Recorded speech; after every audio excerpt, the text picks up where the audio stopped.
Hello dear peoples, कैसे हैं सभी। Hope you all are good. Here I am Sakshi Goswami for all of you to teach UGC NET JRF 2022 upcoming examination.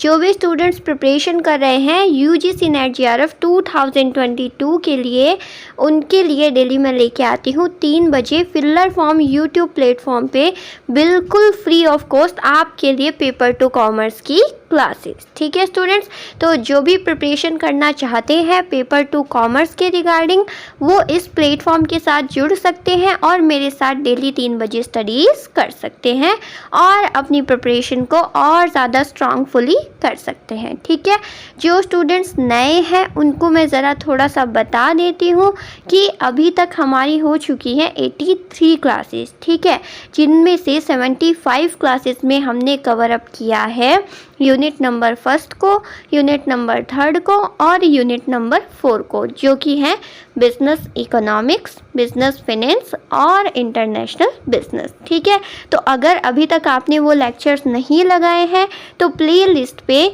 YouTube पे filler form के जो channel है उस पर प्ले लिस्ट पे आपको मिल जाएगी पूरी की पूरी सीक्वेंस वाइज क्लासेस, जहाँ से आप जाके लगा सकते हो। ठीक है, और लास्ट जो 76 नंबर क्लास है तब से आपकी चल रही है यूनिट नंबर 2 अकाउंटिंग, जिसमें अभी मैं आपको सिलेबस दिखाऊंगी कि हमने अभी तक क्या क्या कवर अप कर लिया है अकाउंटिंग में और क्या क्या अभी पेंडिंग है जो हमें करना है। ठीक है, एग्ज़ाम के पॉइंट ऑफ व्यू से मैं बिल्कुल इफ़ेक्टिवली आपको प्रिपरेशन करवाती हूँ ताकि सारे कॉन्सेप्ट आपको क्लियर हो जाए और डिटेल में जब आप क्या करो, क्वेश्चन को सॉल्व करने बैठो, अटैम्प्ट करने बैठो, तो आपको कुछ भी टर्म ऐसे ना लगे कि ये हमारी पढ़ी हुई नहीं है। ठीक है स्टूडेंट्स, तो अभी चल रही है यूनिट नंबर 2 अकाउंटिंग। ठीक है, तो जो स्टूडेंट्स नए हैं वो चाहते हैं कि हमने पीछे से नहीं पढ़ा है या फिर हमें बीच में से समझ नहीं आएगा, मैं उनको बोलूँगी कि आज हमारा बिल्कुल फ्रेश नया चैप्टर शुरू हो रहा है अकाउंटिंग का, जो आप लगा सकते हो करंट में क्लास लेके, और जो पीछे 76 नंबर क्लास है वहाँ से स्टार्ट कर सकते हो अकाउंटिंग को शुरू से पढ़ने के लिए। ठीक है, उसमें मैंने कवर अप कराए हैं, मैं अभी आपको सिलेबस शो करूँगी तो आपको पता चल जाएगा। ठीक है स्टूडेंट्स, और बाकी आपको यूनिट 1, 3 और 4 करनी हो तो उसके लिए जो लास्ट क्लासेस हैं वो प्लेलिस्ट में जाके आप लगा सकते हो। ठीक है, तो सभी को पता है आज है हमारी क्लास नंबर 84। क्लियर है? चलिए, इससे पहले मैं आपको छोटी सी इन्फॉर्मेशन देना चाहूँगी किसके रिगार्डिंग, फिलर फॉर्म प्लेटफॉर्म के रिगार्डिंग। ठीक है, तो देखिए हम प्रोवाइड करवाते हैं बिल्कुल फ्री ऑफ कॉस्ट आपको सारा का सारा विद कंटेंट पेपर 2 की क्लासेस विद पेपर 1 की क्लासेस भी। ठीक है, उसके लिए आपको करना क्या पड़ेगा, अगर आपको अपडेट चाहिए, अगर आपको टाइम टू टाइम क्लासेस चाहिए तो आपको ज्वाइन करना पड़ेगा जो टेलीग्राम चैनल है, उसको फिलर फॉर्म का ही टेलीग्राम चैनल बना हुआ है। देखिए पेपर 2 है उसके अलग अलग बने हुए हैं। ठीक है, टेलीग्राम चैनल जैसे हमारा है पेपर 2 कॉमर्स, तो आप मेरे साथ जुड़ सकते हैं टेलीग्राम पे फिलर फॉर्म कॉमर्स का जो टेलीग्राम चैनल है उस पर, और साथ में जो व्हाट्सएप ग्रुप बना हुआ है फिलर फॉर्म का उस पर, और लिंक जो है वो आपको ज्वाइन होने के लिए डिस्क्रिप्शन में अवेलेबल है, वहाँ से आप क्लिक करके ज्वाइन हो सकते हो। होगा क्या, इससे हम प्रोवाइड करवाते हैं, फिलर फॉर्म प्लेटफॉर्म प्रोवाइड करवाता है बिल्कुल फ्री ऑफ कॉस्ट। जी हाँ, 100% डिस्काउंट के ऊपर आपको जो क्लासेस हैं वो प्रोवाइड कराई जाती है, साथ में उनके जो डेली बेसिस पे नोट्स होते हैं। कोई बच्चा अगर क्लास नहीं ले पाता, इतना टाइम नहीं होता है, तो उसको डायरेक्ट वो जाके PDF नोट्स PDF डाउनलोड कर सकता है और अपनी स्टडीज़ कर सकता है। ठीक है, तो उसके लिए आपको मस्ट है कि आपको ये चैनल ज्वाइन करना पड़ेगा। ठीक है स्टूडेंट्स, चलिए ये पूरा परफॉर्मा रहता है टाइम टू टाइम जो क्लासेस रहती हैं पेपर 2 की। यहाँ पे संस्कृत की, हिंदी की, हिस्ट्री की और कॉमर्स की क्लासेस चलती हैं। 3 बजे हमारी कॉमर्स की होती है जो आप ले सकते हो। ठीक है, उसके अलावा पेपर 1 की 4 क्लासेस होती हैं। ठीक है, जिसमें से एक होती है जीके की, दूसरी आपकी होती है कॉन्सेप्ट वाइज क्लास यूनिट 10 की, फिर तीसरी होती है एमसीक्यू जिसमें सिर्फ आपको यूनिट जो पेपर 1 है उसके यूनिट 10 के 10 में से आपको पीवाईक्यूज एक्सपेक्टेड क्वेश्चन है वो करवाए जाते हैं डेली 2 PM, ठीक है। आफ्टर दैट 9 PM रहती है आपकी DI मैथ्स और रीजनिंग की क्लास, ठीक है स्टूडेंट्स। तो जिनका थोड़ा सा न्यूमेरिकल अगर वीक है, मैथ्स वीक है, तो वो ज़रूर ले सकते हैं और अपनी प्रिपरेशन को स्ट्रॉन्ग कर सकते हैं, ठीक है। तो ये पूरा कंटेंट है जो फिलर फॉर्म का जो यूट्यूब प्लेटफॉर्म है वो UGC नेट 2022 की प्रिपरेशन के रिगार्डिंग आपको प्रोवाइड करवाता है। क्लियर है यहाँ तक सभी को, ठीक है। आई थिंक कोई भी कंफ्यूजन नहीं होनी चाहिए। अगर कोई क्वेरी हो तो फिर अगर मान लीजिए कोई स्टूडेंट्स जानना चाहते हैं, कोई स्टूडेंट्स कि UGC नेट क्या होता है, किस तरीके से एग्जामिनेशन होता है, क्या सिलेबस होता है, तो आप प्लेलिस्ट में जाके जो पेपर 2 कॉमर्स है उसकी फर्स्ट लेक्चर को देख सकते हो। उस पर मैंने डिटेल में सब कुछ एक्सप्लेन किया हुआ है। क्लियर है सभी को यहाँ तक, ठीक है। चलिए अब आते हैं हमारे मेन टॉपिक पे। जैसे कि मैंने अभी बताया हमारी चल रही है यूनिट नंबर 2 जिसका नाम है, बोलो क्या, अकाउंटिंग। जो स्टूडेंट्स डेली कंसिस्टेंसी के साथ क्लासेस लेते हैं उनको पता है मैं किस तरीके से स्टडी करवाती हूँ, पूरा कंसेप्चुअल बेस पे। क्लियर है। चलिए अब बात कर लेते हैं एक बार थोड़ा सा रोड मैप स्ट्रेटजी जो मैंने यूनिट 2 के रिगार्डिंग बनाई थी, उसको थोड़ा सा हम क्या कर लेते हैं, ओवरव्यू कर लेते हैं, ठीक है। तो कुल मिला के हमने जो यूनिट 2 है उसको हमने डिवाइड किया है 10 चैप्टर्स के अंदर, ठीक है। अब मुझे जल्दी से बता दो कि कौन कौन से जो चैप्टर्स हैं वो अभी तक हमने पढ़ लिए हैं, ठीक है। चलिए अगर बात करें तो जो चैप्टर नंबर 1 है, क्या बोलो, बेसिक अकाउंटिंग प्रिंसिपल्स, ठीक है। ये हमने क्या कर लिया था, पूरा का पूरा कवर अप किया था। फिर अभी क्या चल रहा है, कॉस्ट एंड मैनेजमेंट अकाउंटिंग, जिसमें हमने कॉस्ट को मैनेज करने की जो टेक्निक्स हैं उनको अच्छे से डिटेल में डिस्कस किया था। कौन कौन सी टेक्निक्स बोलो, जो GIT हो गई, काइजन कोस्टिंग हो गई, टारगेट कोस्टिंग हो गई, लाइफ साइकिल कोस्टिंग हो गई और एक आपकी ABC टेक्निक हो गई। ये सभी हमने डिटेल में पढ़ ली थी, लास्ट क्लास में हमने सम अप किया। उसके अलावा कॉस्ट मैनेजमेंट में ही एक और टॉपिक आता है, कौन सा, बजट, बजटिंग और बजटरी कंट्रोल। उसको भी हमने क्या किया था, डिटेल में डिस्कस कर लिया था, ठीक है। तो ये हमारे जो 2 चैप्टर्स हैं वो अच्छे से हमने डिटेल में सम अप कर ली है, ठीक है। इसके अलावा अगर मैं स्ट्रेटजी बताऊं तो जो ऑडिटिंग है ना, 10 नंबर पे जो चैप्टर है, जो ऑडिटिंग की पूरी, ये एक क्या है, एक पूरा सेक्टर है अकाउंटिंग एंड ऑडिटिंग, जिसमें ऑडिटिंग हमने पढ़ना होगा। तो ऑडिटिंग को मैं डायरेक्ट MCQ से आपको करवाऊंगी, ठीक है। उसका बेसिक बता के after that we will do, उसके MCQs हैं वो हम लगा लेंगे। उनके अलावा आपको जो टॉपिक्स हैं उनमें से कहीं नहीं मिलेंगे जो एग्ज़ाम में पूछे जाएंगे, ठीक है। तो इस तरीके से हम MCQs के माध्यम से जो ऑडिटिंग है उसको हम कवर अप करेंगे। ये तो बात हो गई चैप्टर नंबर 10 की। उसके अलावा अपकमिंग 4 क्लासेस में हम कवर अप करेंगे जो हमारा चैप्टर 8 है स्टैंडर्ड कोस्टिंग और चैप्टर 9 है मार्जिनल कोस्टिंग। इन दोनों को हम कवर अप कर लेंगे और कोस्टिंग का जो जितना भी कॉन्सेप्ट है वो हमारा क्लियर हो जाएगा, ठीक है।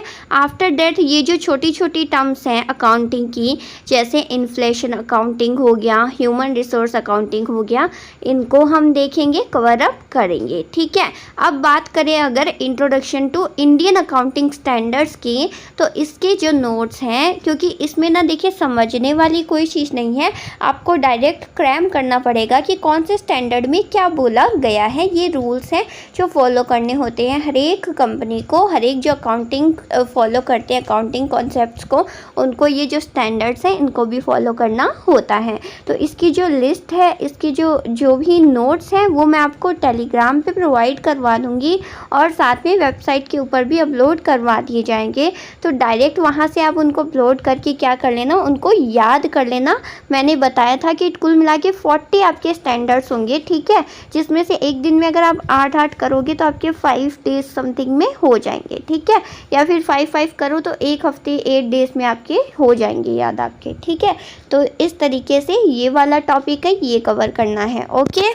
फिर बची हमारी जो फाइनेंशियल स्टेटमेंट एनालिसिस है और जो कॉरपोरेट अकाउंटिंग है, इनको हम क्या कर लेंगे, सम अप कर लेंगे। ठीक है, तो इस तरीके से हमारी स्ट्रेटजी रहेंगी और हम डिस्कस करेंगे पूरी जो यूनिट सेकंड है अकाउंटिंग, उसके बारे में चर्चा करेंगे, उसको समझेंगे और फिर मैं आपके लिए लेके आऊँगी MCQs, जो आप करोगे तो आपका पूरा कॉन्फिडेंस जो है वो बिल्ड हो जाएगा कि इसको पूरी अकाउंटिंग में से, मतलब यूनिट सेकंड में से जो भी क्वेश्चंस आते हैं उनको अटेम्प्ट करने में। ठीक है, इस तरीके से हम क्या करेंगे, स्टडी करेंगे यूनिट नंबर सेकंड की। क्लियर है सभी को?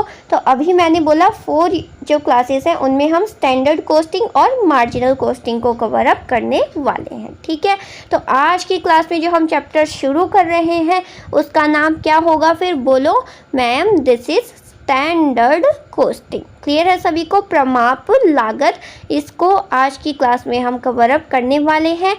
एक क्लास में आज लगाऊंगी इसकी और एक कल लगाऊंगी, फिर पूरा का पूरा आपका ये चैप्टर फिनिश हो जाएगा। ठीक है, क्लियर है सभी को? चलिए now let's start standard costing. सभी जल्दी से क्लास को ज्वाइन कर लेंगे। आज का जो हमारा जो मेन टॉपिक है वो अब स्टार्ट होने वाला है। Let's talk about standard costing. सबसे पहले जानते हैं मीनिंग एंड डेफिनेशन किसकी, स्टैंडर्ड कॉस्ट की। ठीक है, तो let's start now. Standard cost is a pre determined cost. जो स्टैंडर्ड कॉस्ट होती है या मानक लागत हम जिसे बोल सकते हैं, वो क्या होती है, एक प्री डिटरमाइंड कॉस्ट होती है, पूर्व निर्धारित लागत होती है। ठीक है, जो क्या की जाती है, पहले से डिसाइड की जाती है, डिटरमाइन की जाती है, निश्चित की जाती है। ठीक है, which is determined for the production of goods on the basis of certain specified standards under certain specific conditions. जो निश्चित की जाती है स्पेसिफिक कंडीशन में, किसके लिए, स्पेसिफिक स्टैंडर्ड्स के अंडर डिसाइड की जाती है, किसके लिए, for the production of goods. जब उत्पाद क्या किया जाता है, गुड्स का उत्पादन किया जाता है, उस बेसिस पे कुछ निश्चित स्पेसिफाइड स्टैंडर्ड्स के बेस के अंडर सर्टेन स्पेसिफिक कंडीशंस के अंदर ये जो कॉस्ट है वो निर्धारित की जाती है। ठीक है, some of its definitions are as follows. जो स्टैंडर्ड कॉस्ट है उसकी कुछ जो डेफिनेशन है वो ये है। ठीक है, पहली है the standard cost is a pre determined cost. पता चल गया कि जो स्टैंडर्ड कॉस्ट होती है वो क्या होती है, पहले से निर्धारित की जाती है, जो क्या निश्चित करती है, व्हाट ईच प्रोडक्ट और service should cost under given circumstances. यानी जो कोई एक प्रोडक्ट है या फिर कोई सर्विसेज है, उसकी लागत क्या आएगी, पर यूनिट कॉस्ट क्या आएगी, उसको क्या किया जाता है, प्री डिटरमाइन किया जाता है, पूर्व निर्धारित किया जाता है। उसे ही हम बोलते हैं स्टैंडर्ड कॉस्ट या फिर बोल दो मानक लागत। क्लियर है सभी को यहाँ तक? अब देखिए कि इस डेफिनेशन से हमें क्या क्या बातें पता चली है। तो फर्स्ट पता चला है कि जो स्टैंडर्ड कॉस्ट है वो क्या है, प्री डिटरमाइंड कॉस्ट है। ठीक है, which ought to be under specific working conditions. ठीक है, ये ऐसी पूर्व निर्धारित लागत है जो कब होनी चाहिए, कुछ जो स्पेसिफिक जो वर्किंग कंडीशंस है उसके अंदर प्री डिटरमाइन की जाती है। ये बात समझ में आ गई? ठीक है, उसके बाद में क्या बोल रहा है, it is determined by correlating standard quantity of material, labor time and machine time and forecast of future market trend for price standard. ठीक है, कहने का मतलब ये निश्चित की जाती है किस बेसिस पे, जो मटेरियल की मात्रा होती है यानी कच्चे माल की, लेबर टाइम की, उस अकॉर्डिंग वेजेस जो दिया जाता है। ठीक है, मशीन टाइम की, और मतलब इन सब की लागत को क्या करके फोरकास्ट करके उसके बेसिस पे एक स्टैंडर्ड डिसाइड किया जाता है कि इतनी हमारी जो लागत है वो आने वाली है पर यूनिट, यानी एक प्रोडक्ट पे पर यूनिट कॉस्ट को प्री डिटरमाइन किया जाता है। ठीक है, फिर क्या बोलता है, it helps in achieving the objectives of cost control and efficiency measurement. और जो स्टैंडर्ड कॉस्ट है वो क्या हेल्प करते हैं ये अचीव करने में, किसको, जो कॉस्ट को कंट्रोल करने की ऑब्जेक्टिव्स हैं उनको, और एफिशिएंसी को यानी योग्यता का मेजरमेंट करने के लिए ये क्या रहती है, ये हेल्पफुल रहती है। क्लियर है यहाँ तक सभी को? देखिए अभी कि जो मानक लागत है उसकी अर्थ और परिभाषा। तो जैसे कि मानक लागत क्या है? प्री डिटरमाइंड कॉस्ट है, पूर्व निर्धारित लागत है जो कुछ विशिष्ट शर्तों के तहत कुछ निर्दिष्ट मानकों के आधार पर माल के उत्पादन के लिए निर्धारित की जाती है। अब इसकी डेफिनेशन जो अभी हमने देखी थी क्या थी? बोलो कि जो स्टैंडर्ड कॉस्ट है, मानक लागत है, वो एक प्री डिटरमाइंड कॉस्ट है, पूर्व निर्धारित लागत है जो कि निर्धारित करती है क्या?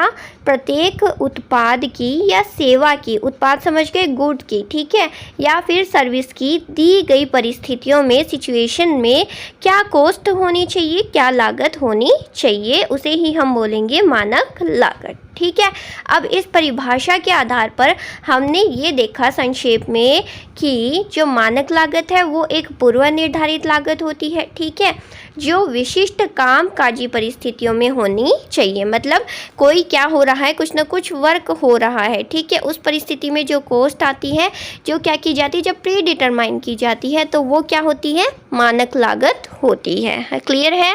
फिर अब देखिए ये सामग्री की मानक मात्रा यानी जो मटेरियल होता है उसकी क्वांटिटी, श्रम यानी लेबर का टाइमिंग और साथ में जो मशीन की टाइमिंग है, और मूल्य मानक के लिए भविष्य के बाजार की प्रवृत्ति के पूर्वानुमान से संबंधित है कि फ्यूचर में जो मार्केट है उसकी क्या फोरकास्टिंग रहती है, मार्केट में उस प्रोडक्ट का क्या मूल्य रहेगा, उस पर कितना प्राइस लगाना है, उस हिसाब से जो कॉस्ट प्री डिटरमाइन की जाती है वो सब इसमें इंक्लूडेड होती है। किसमें? कॉस्ट को प्री डिटरमाइन करने में जो मटेरियल की क्वांटिटी है, लेबर का टाइम है, मशीन का टाइम है, और जो मार्केट में ट्रेंड रहेगा उस गुड को लेके, उन सबको मिला के जो प्री डिटरमाइन कॉस्ट है उसको निर्धारित किया जाएगा। मतलब जो कॉस्ट है उसको प्री डिटरमाइन किया जाएगा। आ गई बात समझ में? ठीक है। और फिर नेक्स्ट बात क्या निकल के आती है, किससे? डेफिनेशन से, कि यह लागत नियंत्रण और दक्षता माप के उद्देश्यों को प्राप्त करने में मदद करता है। ठीक है, यानी कॉस्ट को क्या करने में? कंट्रोल करने में, और एफिशिएंसी को मेज़र करने के जो ऑब्जेक्टिव्स होते हैं उनमें हेल्पफुल रहती है क्या? जो स्टैंडर्ड कॉस्ट है वो। ठीक है, तो आगे समझ में अगर मोटे तौर पे बात की जाए तो क्या होती है क्या होती है स्टैंडर्ड कॉस्टिंग? ये क्या की जाती है? पहले से निर्धारित की जाती है। यानी एक फॉर्म में ये देखा जाता है कि हम ये पर्टिकुलर प्रोडक्ट बना रहे हैं, जैसे मान लो पेन बना रहे हैं, ठीक है, अब उसमें कितने लेबर लग रहे हैं, कितना मटेरियल लग रहा है, कितनी मशीन का टाइम लग रहा है, इन सब को देखते हुए हम खुद से जो कॉस्ट को डिसाइड करेंगे उसे ही हम बोलेंगे एक स्टैंडर्ड कॉस्ट। यानी हमने पहले से एक स्टैंडर्ड देख लिया कि हमारी जो कॉस्ट है वो इतनी आएगी, पर्टिकुलर मतलब एक इकाई, एक पेन बनाने पे हमारी इतनी कॉस्ट आएगी। ये हम जब क्या करते हैं? मेज़र करते हैं, उसे ही हम बोलते हैं, डिटरमाइन करते हैं, उसे ही हम बोलते हैं स्टैंडर्ड कॉस्ट। आगे बात समझ में? मानक लागत। आई होप क्लियर है सभी को। ठीक है, चलिए अब आगे बढ़ते हैं, बात करते हैं किसकी? बोलो, कैरेक्टरिस्टिक्स और silent feature of standard costing की क्या क्या विशेषताएं हैं किसकी? स्टैंडर्ड कॉस्टिंग की। ठीक है, तो द साइलेंट फीचर और कैरेक्टरिस्टिक्स ऑफ स्टैंडर्ड कॉस्टिंग में बी समराइज्ड एज फॉलोज। ठीक है, तो जो विशेषताएं हैं वो ये हैं जिनको एक एक करके हम देखते हैं। ठीक है, कि क्या क्या कैरेक्टरिस्टिक्स हैं किसकी? स्टैंडर्ड कॉस्टिंग की। तो फर्स्ट है यहाँ पे डिटर्मिनेशन ऑफ स्टैंडर्ड्स की क्या किया जाता है? स्टैंडर्ड को डिसाइड किया जाता है कि ये पर्टिकुलर क्या रहेगी, कॉस्ट रहने वाली है, उस अकॉर्डिंग स्टैंडर्ड को डिसाइड किया जाता है, डिटरमाइन किया जाता है। उसके बाद में मतलब एक तो हमने स्टैंडर्ड डिसाइड किया है कि इतनी कॉस्ट हो सकती है, ठीक है, और फिर क्या किया जाता है? Computation of actual cost. यानी एक तो जब हमने पेन बनाना शुरू किया था तब हमने प्री डिटरमाइन किया था कि हमारी इतनी कॉस्ट आएगी, और वो किस तरीके से किया था? सब कुछ देखते हुए, किसको? लेबर को, मशीन को, ठीक है, ये मटेरियल की क्वांटिटी को, ये सब देखते हुए हमने ये डिसाइड किया था एक स्टैंडर्ड की इतनी कॉस्ट हमारी आएगी पेन को बनाने में। उसके बाद हमने जब पेन को बना लिया तो हम क्या करेंगे? कंप्यूट करेंगे एक्चुअल कॉस्ट को कि जितनी हमने स्टैंडर्ड डिसाइड किया था और जितनी हमारी एक्चुअल कॉस्ट आई है उसका हम पता लगाएंगे कि रियल में हमारी कॉस्ट इतनी आई है पेन को बनाने के बाद। ठीक है, फिर comparison of standard and actual cost, compare किया जाएगा कि भाई हमने सोचा था कि एक पेन को बनाने पे 8 रुपये की कॉस्ट आएगी, ठीक है, और एक्चुअल कॉस्ट कितनी आ रही है उसको हम कंपेयर करेंगे कि 8 ही आ रही है, 8 से ज़्यादा आ रही है, 8 से कम आ रही है, यानी जो रियल कॉस्ट है, एक्चुअल कॉस्ट है, उसको हम स्टैंडर्ड कॉस्ट के साथ कंपेयर करेंगे, कंपैरिजन करेंगे उसका। ठीक है, उसके बाद में कंप्यूट करेंगे वेरिएंसेस को। अब यहाँ पे एक टर्म है वेरिएंसेस जिसको समझना ज़रूरी है। वेरिएंसेस का क्या मतलब हुआ कि हमने डिसाइड करी स्टैंडर्ड कॉस्ट यानी प्री डिटरमाइन कॉस्ट, हमारी आई एक्चुअल कॉस्ट। मान लीजिए 8 हमने सोचा था और एक्चुअल कॉस्ट आई है 9। अब जो 1 है वो क्या आया है, हमारा वेरिएंस आया है, मतलब स्टैंडर्ड और जब एक्चुअल कॉस्ट को हम कंपेयर करते हैं तो उनमें जो क्या डिफरेंस होता है उसको हम बोलते हैं वेरिएंस। कि 8 हमने सोचा था एक पेन को बनाने में हमारी कॉस्ट आएगी, लेकिन हमारी कॉस्ट आई है 9, तो जो वेरिएंस है वो कितने का आया, 1 का, और जो वेरिएंस है वो क्या आया, नेगेटिव आया, क्योंकि 8 हमारी रियल थी, आई है 9, यानी -1 हमारी नेगेटिव वेरिएंस आया है वो। ठीक है, वहीं हमारी 8 अगर हमने सोची थी स्टैंडर्ड कॉस्ट है और कॉस्ट आई है हमारी 7, तो 1 का वेरिएंस आया है, लेकिन ये वेरिएंस क्या है, ये पॉजिटिव वेरिएंस है। ठीक है, तो ध्यान में रखना वेरिएंस क्या होगा, जब हम स्टैंडर्ड कॉस्ट और जो एक्चुअल कॉस्ट है उसको कंपेयर करेंगे तो जो उनमें डिफरेंस होता है उसको हम बोलेंगे वेरिएंस। ठीक है, अगर स्टैंडर्ड कॉस्ट ज़्यादा आती है, मतलब स्टैंडर्ड कॉस्ट ज़्यादा होता है एक्चुअल कॉस्ट से, तब तो आएगा पॉजिटिव वेरिएंस, और अगर स्टैंडर्ड कॉस्ट कम होती है एक्चुअल कॉस्ट से तब आएगा नेगेटिव वेरिएंस। एग्जाम्पल मैंने अभी आपको बता दिया है। क्लियर है सभी को? अब देखिए उसके बाद क्या किया जाएगा, ascertainment of reasons of variance, कि हमने सोचे थी कॉस्ट है 8 आएगी लेकिन आ गई 9, तो आखिर ऐसा हुआ क्या, हमने कहाँ पे मिस्टेक कर दी डिटरमाइन करने में कॉस्ट को, जिससे हमारी कॉस्ट जो हमने स्टैंडर्ड डिसाइड किया था वो 8 था कि पर यूनिट पेन की जो कॉस्ट आएगी वो 8 आएगी, लेकिन एक्चुअल कॉस्ट आई है 9। तो उसके पीछे ये जो रीज़न है उसको हम क्या करेंगे, असर्टेनमेंट करेंगे, रीज़न जो वेरिएंस की रीज़न है उसको हम निश्चित करेंगे। क्लियर है? ठीक है, फिर स्टडी की जाएगी किसकी, ऑप्शंस की। ऐसे ऑप्शंस देखे जाएंगे कि कौन कौन से ऐसे ऑप्शंस हैं जिनके थ्रू क्या किया जा सकता है, मैनेज किया जा सकता है स्टैंडर्ड कॉस्ट को, मतलब जो एक्चुअल कॉस्ट है उसको एज अ स्टैंडर्ड कॉस्ट। ठीक है, वो अलग अलग ऑप्शंस देखेंगे। आफ्टर डेट क्या किया जाएगा, presentation of report to the management. पूरी की पूरी जो प्रोसेस हमने की है कि भाई हमने तो स्टैंडर्ड इतना डिसाइड किया था लेकिन आई है इतनी, वेरिएंस आया है इतने का, इसका रीज़न ये है, इसको हम ऐसे सॉर्ट आउट कर सकते हैं, ये पूरी प्रेजेंटेशन मैनेजमेंट के सामने शो कर दी जाएगी। ठीक है, तो ये पूरी प्रोसेस रहती है, ये जो सेलेंट फीचर्स है किसके, स्टैंडर्ड कॉस्टिंग के, जो एक फर्म लागू करता है अपनी कॉस्ट को मैनेज करने में, मेंटेन करने में। आई होप क्लियर है सभी को। एक बार फिर से देख लेते हैं डिटेल में। अभी बात की किसकी, जो कैरेक्टरिस्टिक्स है मानक की विशेषताएं या मुख्य विशेषताएं। ठीक है, तो जो लागत मानक की मुख्य विशेषताएं हैं उनको 6 पार्ट्स में डिवाइड किया गया। ओके, सबसे पहले मानकों का निर्धारण किया जाता है यानी स्टैंडर्ड कॉस्टिंग। ठीक है, उसका प्री डिटरमाइन, फिर एक्चुअल कॉस्ट को हम क्या करेंगे, कंप्यूट करेंगे, वास्तविक लागत की गणना, फिर उनमें तुलना करेंगे, फिर देखेंगे कि क्यों वेरिएंस आया है, भिन्नता को बोलेंगे वेरिएंस। ठीक है, फिर वेरिएंस का पता लगाएंगे, भिन्नता के कारणों का पता लगाएंगे, और फिर ऑप्शन देखेंगे कि किस वजह से आया है और हम इसे कैसे सॉर्ट आउट कर सकते हैं। आफ्टर दैट जो विकल्प हैं उनका अध्ययन करने के बाद प्रबंधन को जो रिपोर्ट है उसकी प्रस्तुति कर दी जाएगी। ये पूरी जो कैरेक्टरिस्टिक्स है वो निकल के आती है किसकी, स्टैंडर्ड कॉस्टिंग की। आई होप क्लियर है सभी को। ठीक है, चलिए अब आगे अगर बात करें स्टैंडर्ड कॉस्टिंग की तो देखते हैं, क्या बोलो, टाइप्स ऑफ स्टैंडर्ड्स की क्या क्या स्टैंडर्ड्स हैं, जो कौन कौन से प्रकार होते हैं किसके, मानकों के, उनके बारे में हम बात कर लेते हैं। तो देखिए यहाँ पे the fundamental base of standard costing is the determination of standards, यानी जो फंडामेंटल बेस है स्टैंडर्ड कॉस्टिंग का वो क्या है, जो स्टैंडर्ड्स है उनको डिटरमाइन करना, ठीक है। In fact objectives of standard costing can be attained only when proper objective and feasible standards are fixed, यानी जो ऑब्जेक्टिव है ना स्टैंडर्ड कॉस्टिंग का वो किस सिचुएशन में फुलफिल हो सकता है, जब प्रॉपर क्या किए जाए, प्रॉपर स्टैंडर्ड्स यानी प्रॉपर मानक बनाए जाए कि जो कॉस्ट है वो हमारी इतनी आएगी, ये प्रॉपरली जब डिसाइड किया जाएगा तभी जो ऑब्जेक्टिव है स्टैंडर्ड कॉस्टिंग मेंटेन करने का वो फुलफिल होने पाएगा, ठीक है।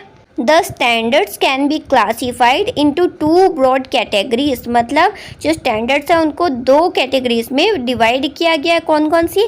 Basic standards and current standards. जानेंगे दोनों के बारे में, क्या होते हैं बेसिक स्टैंडर्ड्स और क्या होते हैं करंट स्टैंडर्ड्स, ठीक है। तो चलिए देखिए, अभी हम बात कर रहे हैं स्टैंडर्ड्स के टाइप्स की, मानकों के प्रकार की, ठीक है। तो मानक लागत का मूल आधार मानकों का निर्धारण है, मतलब स्टैंडर्ड्स को डिटरमाइन करना ही मेन क्या है, फंडामेंटल, मतलब कि फंडामेंटल लॉजिक है स्टैंडर्ड्स कॉस्टिंग का, ठीक है। वास्तव में जो स्टैंडर्ड कॉस्टिंग है मानक लागत के उद्देश्यों को तभी प्राप्त किया जा सकता है जब उचित उद्देश्य और व्यवहार्य मानक तय किए जाए, ठीक है। मतलब प्रॉपर और क्या किए जाए, फिजिबल जो स्टैंडर्ड्स हैं वो निश्चित किए जाए, ठीक है।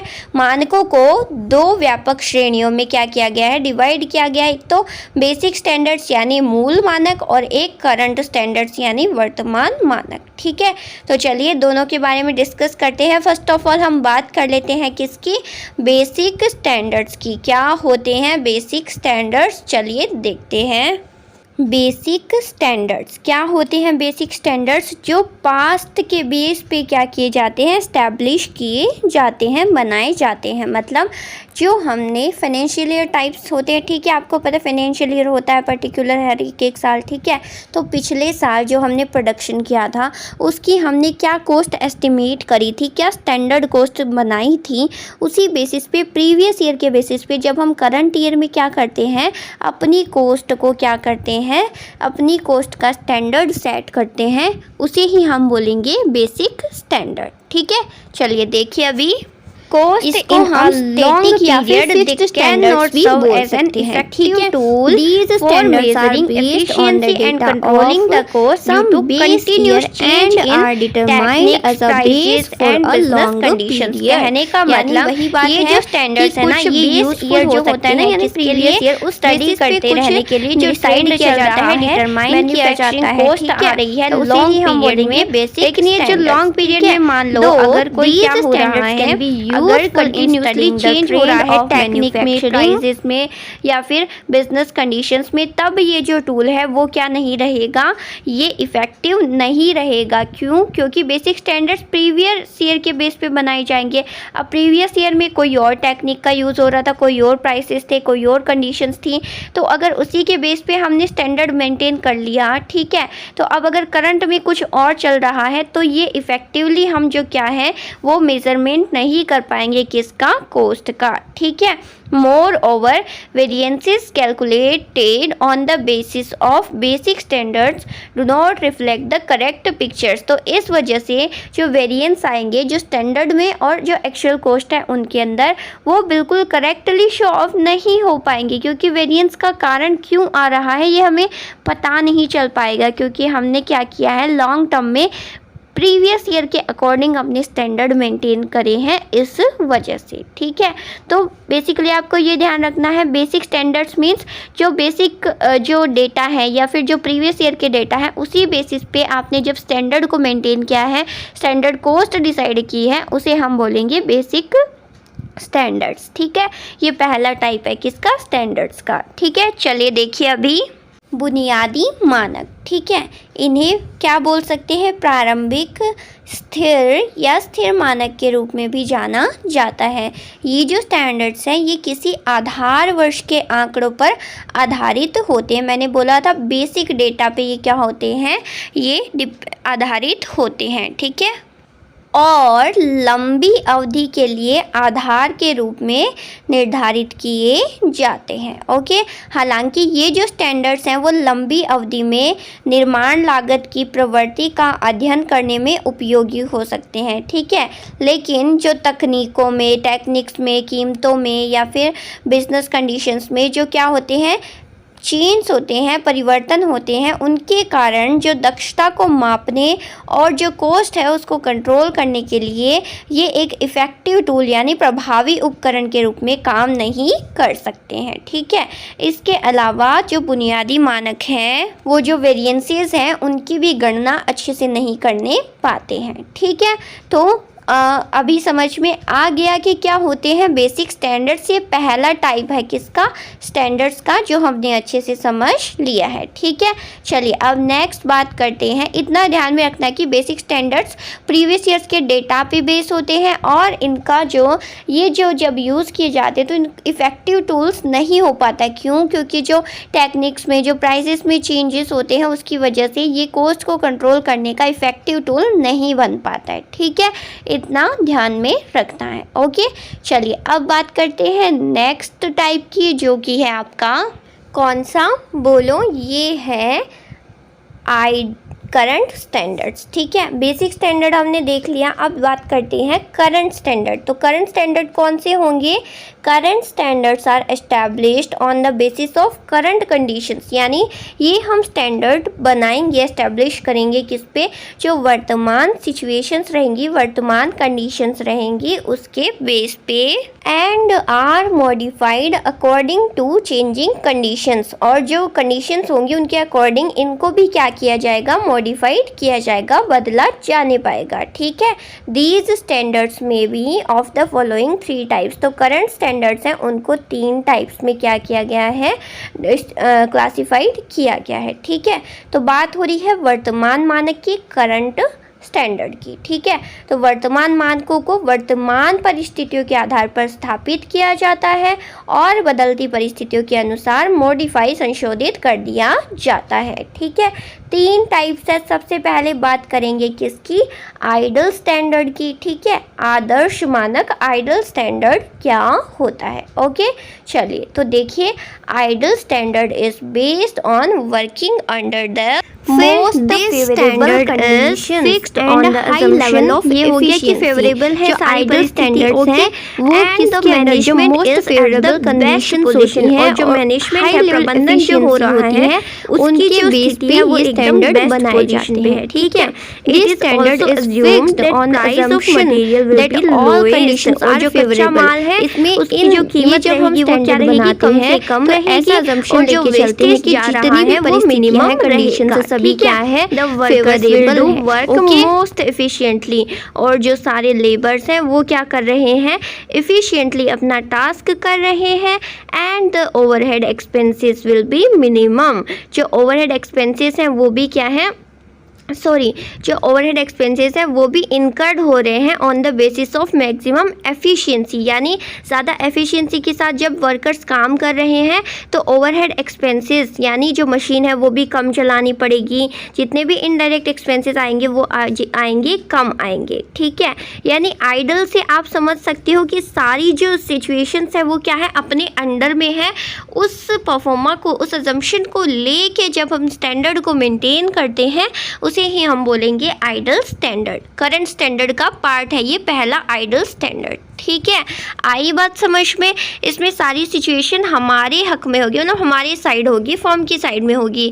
वो लेबर भी एफिशिएंसी के साथ वर्क कर रहे हैं, प्राइस भी लोएस्ट है, वेस्टेज भी कम हो रहा है। ठीक है, ये सारी चीज़ें क्या है, अपने अकॉर्डिंग है। ठीक है, आइडल, इसी बेस पे आइडल स्टैंडर्ड निर्धारित किया जाएगा। ओके, देखिए, ideal standard is also known as theoretical standard और स्टैंडर्ड और मैक्सिमम एफिशिएंसी। ठीक है, इसे हम बोल सकते हैं स्टैंडर्ड ऑफ मैक्सिमम एफिशिएंसी। ठीक है, the importance of this standard is that, इसकी इम्पोर्टेंस क्या होती है कि इट सेट्स अ टारगेट, ये एक ऐसा टारगेट सेट करेगा विच दो not attainable in practice is always aimed at। मतलब कि ये प्रैक्टिकली अगर प्राप्त हो या ना हो, लेकिन एम ये रहेगा हमेशा कि ऐसी अजम्पशन होनी चाहिए, मतलब अजम्पशन के अकॉर्डिंग एम ये रहेगा कि ऐसी कंडीशंस एक बिजनेस में फर्म में होनी चाहिए और उसी के अकॉर्डिंग स्टैंडर्ड बनाया जाएगा। ठीक है, चाहे प्रैक्टिकल में हो या ना हो ऐसा स्टैंडर्ड, लेकिन अजम्पशन के थ्रू ऐसा एम रखा जाएगा कि ऐसी ही एक्चुअल कॉस्ट हमारी आनी चाहिए जो हमने स्टैंडर्ड बनाया है उसके अकॉर्डिंग। ठीक है, और जबकि जो लिमिटेशन है इसकी वो क्या है कि large unfavourable variances become a cause of concern for management and dissatisfaction among employees। यानी कि ये आइडल स्टैंडर्ड इसमें मेंटेन किया जाता है। ठीक है, उस बेसिस पे जो वेरिएंसेस है वो बहुत ज़्यादा अनफेवरेबल होते हैं क्योंकि भिन्नताएं आ जाती है एक्चुअल और स्टैंडर्ड को जब हम कंपेयर करते हैं। ठीक है, जो कि कारण बन जाता है किसका, कंसर्न फॉर मैनेजमेंट का, मतलब प्रबंधन अच्छे से नहीं हो रहा है और इससे जो एम्प्लॉयज़ उनको भी क्या होती है, डिससेटिस्फैक्शन होती है, असंतोष के कारण बन जाता है। क्या, जब हम आइडल स्टैंडर्ड मेंटेन करते हैं तब। ठीक है, तो क्या होता है आइडल स्टैंडर्ड, ये हमने अच्छे से जाना है और भी अच्छे से थोड़ा एक बार जान लेते हैं। देखिए, आदर्श मानक। ठीक है, आदर्श मानक सबसे अनुकूल के तहत काम करने पे आधारित है कि सब कुछ, सारी परिस्थितियाँ क्या हैं, अनुकूल है, जैसे कि उच्च स्तर की दक्षता है। यह मानक इस धारणा पर तय किया जाता है कि सभी परिस्थितियाँ, सारी सिचुएशंस क्या है, अनुकूल है, फेवरेबल है, राइट। और जो प्रबंधन है वो अपनी सर्वोत्तम स्थिति में। ठीक है, और ये भी माना जाता है कि जो मटेरियल है उसके जो प्राइसेस है वो भी क्या है, सबसे कम होंगे, सामग्री की कीमत सबसे कम होगी और अपव्यय न्यूनतम होगा। ठीक है, वेस्टेज कम होगा और जो लेबर है वो सबसे अधिक एफिशिएंसी से कार्य करेंगे और जो ओवरहेड वो भी क्या होंगे, मिनिमम होंगे, न्यूनतम होंगे। ठीक है, और जो श्रमिक है वो कुशलता से कार्य करेंगे। ठीक है, सब कुछ अच्छा आदर्श मानक को क्या बोलेंगे, आइडल मानक या फिर अधिकतम दक्षता के मानक के रूप में भी जाना जा सकता है, जिसे सैद्धांतिक मानक भी बोल सकते हैं। ठीक है, ये इस मानक का महत्व क्या है, क्या इंपॉर्टेंस है कि ये एक ऐसा लक्ष्य निर्धारित करता है, ऐसा एम डिसाइड करता है कि जो व्यवहार में प्राप्य नहीं होने पर भी हमेशा लक्षित होता है कि प्रैक्टिकली में हमें मिले या ना मिले, लेकिन ये टारगेट लेके चला जाता है कि हमें ये करना है, ये चाहिए है, ये स्टैंडर्ड हमें लेके चलना है। क्लियर है। और साथ ही इसकी ये लिमिटेशन भी है कि ये ना बड़े प्रतिकूल परिवर्तन प्रबंधन और कर्मचारियों के बीच असंतोष, डिससेटिस्फैक्शन के लिए चिंता का कारण बन जाता है, कभी कभी जो अनफेवरेबल कंडीशंस होती हैं उनके चलते। ठीक है, जो वेरिएंसेस आते हैं तो उस वजह से थोड़ी डिससेटिस्फैक्शन रहती है किसमें, मैनेजमेंट में और एम्प्लॉयज़ के बीच। ओके, तो this is all about ideal standard जो हमने अच्छे से पढ़ लिया है। ठीक है, तो आज की क्लास में हमने डिस्कस कर लिया है कि स्टैंडर्ड कॉस्ट क्या होती है, उसकी जो फीचर्स हैं या बोल दीजिए उसकी जो कैरेक्टरिस्टिक्स हैं उसको हमने देख लिया। फिर हमने टाइप्स में बात की, दो टाइप की होते हैं, एक बेसिक स्टैंडर्ड और एक करंट स्टैंडर्ड। करंट स्टैंडर्ड में हमने आइडल स्टैंडर्ड को पढ़ लिया है, अब हम पढ़ेंगे एक्सपेक्टेड स्टैंडर्ड और एक है आपका नॉर्मल स्टैंडर्ड। इन दोनों की चर्चा हम नेक्स्ट क्लास में करेंगे and after that we will talk about किसके बारे में हम बात करेंगे, हम बात करेंगे वेरिएंसेस के बारे में, और फिर इसी जो चैप्टर है उसके न्यूमेरिकल्स जो फॉर्मूलाज हैं उनके थ्रू हम सॉल्व करेंगे। ठीक है, तो आज की क्लास में आप अच्छे से ये लगाइए और देखिए जो मैंने पढ़ाया है कि स्टैंडर्ड क्या होते हैं, क्या क्या कैरेक्टरिस्टिक्स होती है, क्या क्या टाइप्स होते हैं, वो सब अच्छे से पढ़िएगा। फिर कल जो दो टाइप्स बचे हैं करंट स्टैंडर्ड के उसकी हम चर्चा करेंगे। After that we will talk about variances. ठीक है, ओके, तो आज की क्लास में सिर्फ इतना ही। Now it's time for your feedback. तो ये है फिलर फॉर्म का प्लेटफॉर्म आपके लिए यूट्यूब के ऊपर, तो ज़रूर से लाइक कर देना अगर लेक्चर अच्छा लगे तो। साथ में स्टडीज़ करते रहिए, गोल को सेट कीजिए, प्लान बनाइए और रीच कीजिए गोल को। ठीक है। और अगर लेक्चर अच्छा लगा हो, कॉन्सेप्ट समझ में आया हो तो ज़रूर अच्छे कमेंट कीजिएगा। कोई सजेशन देना चाहते हैं तो वो भी ज़रूर दे सकते हैं। साथ में शेयर कर दिया कीजिए, चैनल को सब्सक्राइब कर लेना, बेल आइकन को प्रेस कर लेना, ठीक है।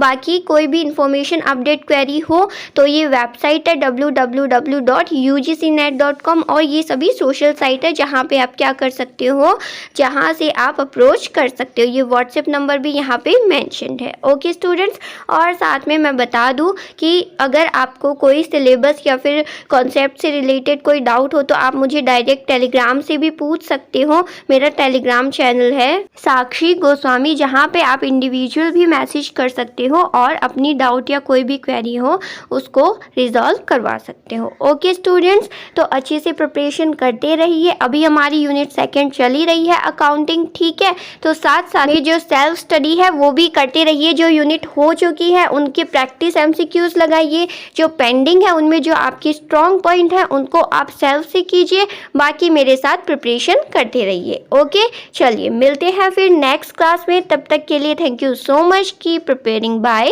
Take care.